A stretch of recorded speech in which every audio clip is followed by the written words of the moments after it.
2021 ജൂണിലെ question പേപ്പറിൽ നമ്മൾ ഇന്ന് ഡിസ്കസ് ചെയ്യുന്നത് elaborate on the intellectual blocks to problem solving എന്നുള്ള 6 മാർക്സിൻ്റെ ക്വസ്റ്റ്യൻ ആണ്. അപ്പോൾ ആൻസർ എന്താ നോക്കാം.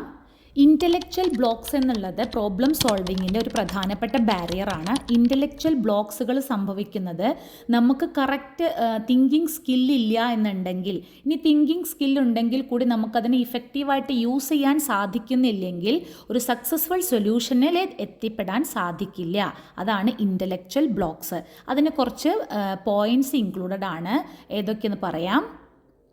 ഒന്നാമത്തെ പോയിൻ്റായിട്ട് പറയുന്നത് lakh of knowledge or skill in the problem solving process. Problem solving പ്രോസസ്സിൽ നോളേജിൻ്റെയും സ്കില്ലിൻ്റെയും ലാക്ക് വരിക എന്നുള്ളതാണ്. ഇത് മോസ്റ്റ് കോമൺ ആയിട്ടുള്ള ഒരു ബ്ലോക്കാണ്. ഇതിൽ ഇൻഅഡീക്വേറ്റ് സ്കിൽസും അതുപോലെ തന്നെ inflexible strategy, using one approach for every type of problem, inability to use various problem solving techniques എന്നിങ്ങനെ കുറച്ച് കാര്യങ്ങൾ വരുന്നുണ്ട്. ഇതെല്ലാ കാരണങ്ങൾ കൊണ്ട് തന്നെ ഇൻഎഫക്റ്റീവായിട്ടൊരു സൊല്യൂഷനിലേക്ക് നമ്മുടെ പ്രോബ്ലം സോൾവിങ് മാറാം. അടുത്തത് ലാക്ക് ഓഫ് ക്രിയേറ്റീവ് തിങ്കിങ് ആണ്. അതിൻ്റെ പേരിൽ നമുക്ക് ആ ഐഡിയ കിട്ടുന്നുണ്ട്. ക്രിയേറ്റീവ് തിങ്കിങ്ങിൻ്റെ ഒരു അഭാവം.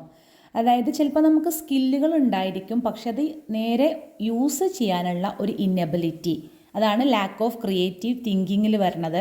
പിന്നെ ഇവിടെ ഡൊമിനൻസ് ഓഫ് അനലിറ്റിക്കൽ തിങ്കിങ് എന്നൊക്കെ പറഞ്ഞിട്ട് കൊടുത്തിട്ടുള്ളത് എന്താണെന്ന് വെച്ചാൽ, നമ്മൾ ഡേ ടു ഡേ ലൈഫിൽ നമ്മൾ ചെയ്യുന്ന കാര്യങ്ങൾ അനലൈസ് ചെയ്ത് അതിനെ കുറേ നേരം തിങ്ക് ചെയ്യുന്നതിന് പകരം നമ്മൾ എന്ത് ചെയ്യണം, അത് ഡേ ടു ഡേ ലൈഫിൽ നമ്മൾ ചെയ്യുന്നത് ഓട്ടോമാറ്റിക്കായിട്ട് ചെയ്ത് പോവുകയാണ് ചെയ്യുക.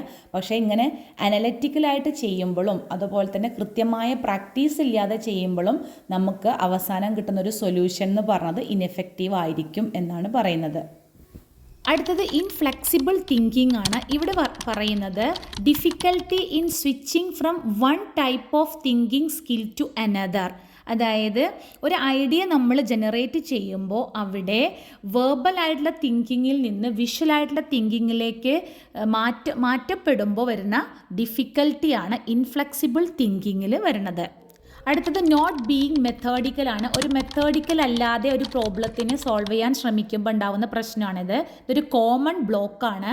അതായത് ഏതൊരു പ്രോബ്ലം സോൾവ് ചെയ്യുമ്പോഴും നമുക്കവിടെ step by step approach is essential ആണ് എന്നുള്ളതാണ് ഇവിടെ പറയുന്നത്. അടുത്തത് lack of knowledge or skill in using the language of the problem. അങ്ങനെ പറയുമ്പോൾ നമ്മളൊരു പ്രോബ്ലത്തിലൊരു ലാംഗ്വേജ് ഉണ്ടെന്നുണ്ടെങ്കിൽ അത് വി കനോട്ട് അണ്ടർസ്റ്റാൻഡ് അല്ലെങ്കിൽ കനോട്ട് യൂസ്, അങ്ങനെ വരുമ്പോഴുള്ള പ്രോബ്ലമാണ് ഇവിടെ പറയുന്നത്.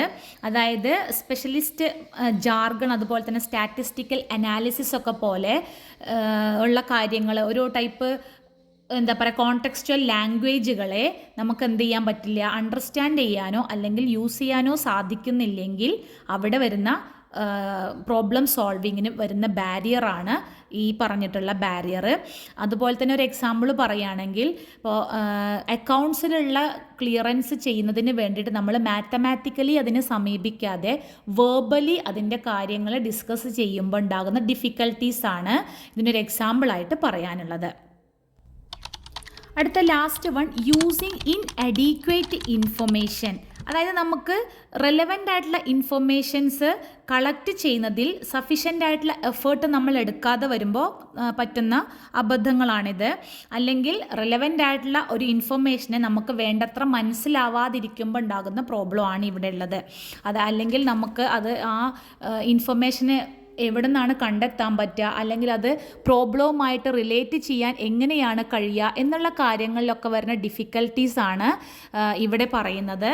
അതുപോലെ ഇത്തരം ഡിഫിക്കൽട്ടീസ് വരുമ്പോൾ തന്നെ അതായത് ഇന്നാക്യുറേറ്റ് ആയിട്ടുള്ള ഇൻഫർമേഷൻസ് ആയിരിക്കും നമുക്ക് കിട്ടുക.